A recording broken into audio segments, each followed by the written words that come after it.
Well, we are looking ahead for you tonight to a legislative battle set to unfold in Virginia. The issue, abortion rights. Now, the governor has some big proposals, lawmakers do too, and others are pushing back, all less than a month before the session is set to begin. Our John Henry is here in the studio to fill us in on that. What do we know, John? Well, Adam, tonight, Virginia Democrats are furious about two amendments in Governor Glenn Youngkin's budget proposal that he unveiled Thursday. One would create a ban on abortions after 15 weeks. The other, Democrats believe, would eventually ban Medicaid funding for Virginians who are pregnant with a fetus that has severe physical and mental deficiencies.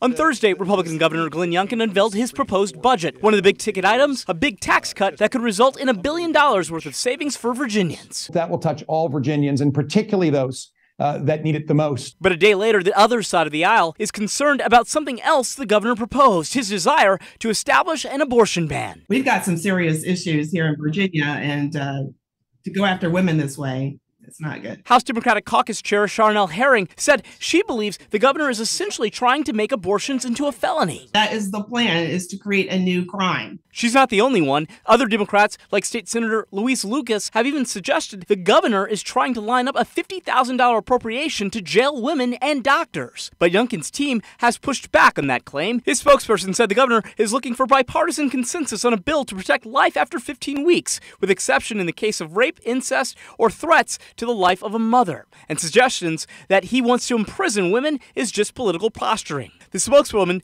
added there's a technical requirement to include funding for any legislation that may expand a felony in the budget, even before it passes. Either way, Youngkin's stance on abortion is not new. He said it before. I'm a pro-life governor. But what will come next is uncertain, especially since Democrats hold a slight majority in the Senate and Republicans hold a slight majority in the House.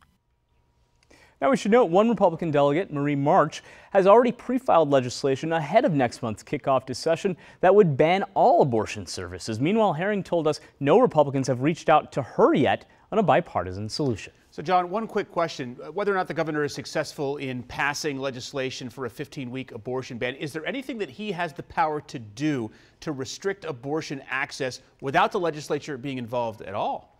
Well, Adam, Herring said it's possible he could move to try, but it would likely immediately be challenged in court. A lot of stuff to pay attention to once the session gets underway. John Henry, thank you.